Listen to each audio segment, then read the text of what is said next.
हाँ, हेलो बच्चों, नमस्ते। हम आप अभी आपको बताएंगे मैसूर का। हमने आपको दोनों दोनों बाप बेटे जो हैदर अली के दो युद्ध, प्रथम और द्वितीय आंग्ल मैसूर युद्ध, और उसके बाद टीपू सुल्तान के और अंग्रेजों के प्रथम, तृतीय और चतुर्थ आंग्ल मैसूर युद्ध।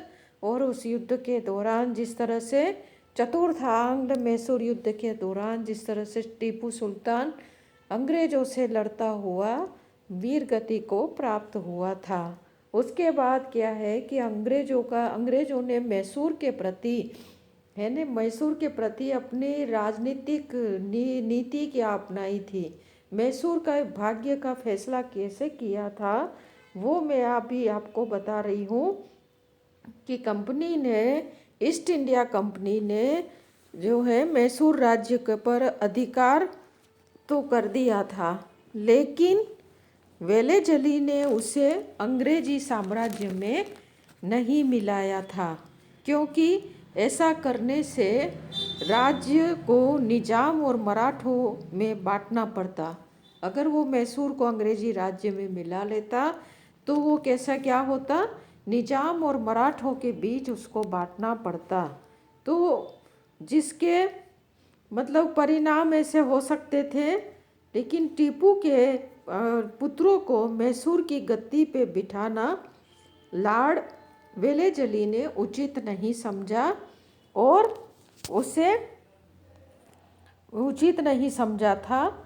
और वेलेजली ने जो है श्रीरंगपट्टम, जो मैसूर की वो उस समय राजधानी थी, कनारा, कोयम्बटूर, धारापुरम, ये सारे प्रदेश जो है कंपनी के अधिकार में कर लिए थे। और गुंटी, चितलदुर्ग और गोरुमकोंड जो था वो निजाम को दे दिया था।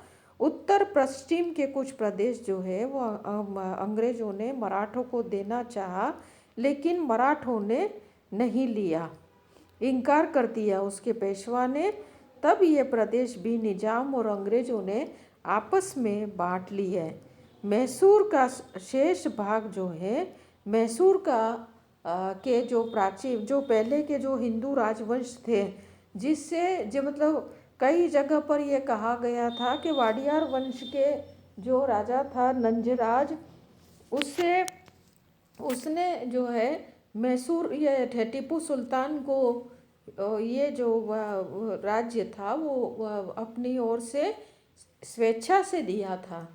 तो कई इतिहासकार ये कहते हैं कि हैदर अली ने उसको हस्तगत किया था। अब जो भी हो, लेकिन जो है उस समय क्या हुआ कि वाडियार वंश का एक जो कृष्णराज वाडिया तृतीय था, जो अभी तो 2-3 वर्ष का ही था, और उस चमराज का चमराज का ये 2 वर्षीय पुत्र था, उसको मैसूर का जो है वो हिस्सा दिया था।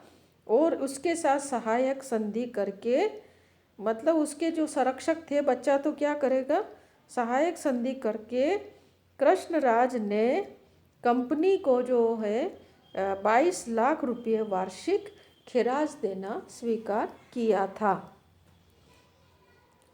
और मैसूर में एक अंग्रेज रेजिडेंट नियुक्त किया था और टीपू के दोनों पुत्रों को बंदी बना करके कलकत्ता भेज दिया था। अब वेलेजली की मैसूर नीति से कंपनी को बहुत लाभ हुआ था। मैसूर अब बहुत छोटा सा रह गया था और अंग्रेजों के कट्टर शत्रु जो था मैसूर, उसका अंत हुआ था। और उसके अंत करने में दक्षिण की 2 शक्तियाँ निजाम और मराठे सम्मिलित हुए थे अंग्रेजों के साथ। मैसूर के प्रशासन पर कंपनी का प्रभाव स्थापित हो गया और कुछ समय बाद निजाम ने मैसूर राज्य का अपना भाग भी अंग्रेजों को दे दिया। और अब जो मैसूर है वो पूरा ब्रिटिश राज्य से घिर गया चारों ओर से। टीपू के पतन को इंग्लैंड और भारत के ईसाई लोग जो है वो बड़ा महत्व देने लगे और गिरजाघरों में जा कर के और धन्यवाद दिया कि अंग्रेज़ों का सबसे बड़ा दुश्मन जो है टीपू सुल्तान, उसका अंत की हो गया। तो इस विजय को जो है इतना महत्व माना ईसाइयों ने। और इधर इंग्लैंड में लॉर्ड वेलेजली को मार्क्विस की उपाधि दी गई थी। क्योंकि दी गई इसलिए कि उसने इतने बड़े कट्टर शत्रु मैसूर राज्य का पतन किया था। अब जो है मैं ये आगे ये बताना चाहती हूँ कि अंग्रेज़ों की मैसूर राज्य की नीति का अगर हम मूल्यांकन करें तो इतिहासकारों ने इसकी अंग्रेज़ों की बहुत ही कठोर आलोचना की है।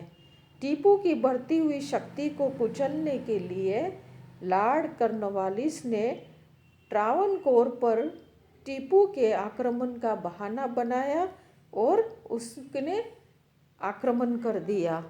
किंतु श्रीरंगपट्टम की संधि में ट्रावनकोर का नाम तक नहीं लिया गया। अब वेलेजली ने भी टीपू से युद्ध करने का निर्णय कर लिया और भारत में जो है अंग्रेजों को फ्रांसीसियों से जो भय था, उनका भय केवल मानसिक रूप से था, वास्तविक रूप से नहीं था। फिर भी अनेक भारतीय नरेशों ने अपनी सेनाओं में फ्रांसीसी तो रखे थे, लेकिन इतिहासकार ये कह रहे हैं कि कई राजाओं ने फ्रांसीसी सैनिकों को रखा, तो फिर टीपू को इतना बड़ा दंड क्यों मिला जैसा किसी और राजा को नहीं मिला। इसका मतलब यह था कि टीपू जो था उसकी बढ़ती हुई शक्ति जो है वो उसके पतन के कारण बनी थी। बढ़ती हुई शक्ति से अंग्रेज़ों की आंखों में राई पिस गई थी, इसलिए वो उसको बर्दाश्त नहीं कर पा रहे थे और किसी न किसी तरह से उसको गद्दी से हटाने का प्रयास करने में जुटे थे। और इधर दूसरी तरफ हम देखें तो टीपू भी जो है निरंतर अंग्रेज विरोधी भावनाओं को प्रदर्शित करता था। उसका व्यवहार भी इतना चरम पहुंच गया था कि अंग्रेजों को सहन करना मुश्किल हो गया था। और हमने देखा है कि अंग्रेजों को सहन करना, जैसे कि फ्रांसीसियों अधिकारी आए थे तो टीपू ने स्वागत किया था, अंग्रेजों का नहीं किया था। ऐसी कई बातें हैं जो हमने पहले आपको चतुर्थ आंग्ल मैसूर युद्ध के समय में बताई है। तो आप अगले वीडियो में उसके पहले वाले वीडियो में, उसके बाद तो हमने अगले ही वीडियो में आप देख सकते हो, तो उसमें हमने बताई है। तो यही सब चीज़ें जो थी वो अंग्रेज़ों को सहन नहीं हो रहा था, इसलिए वो केवल मतलब टीपू के पीछे पड़े हुए थे और इस तरह से मैसूर का पतन हो गया। धन्यवाद।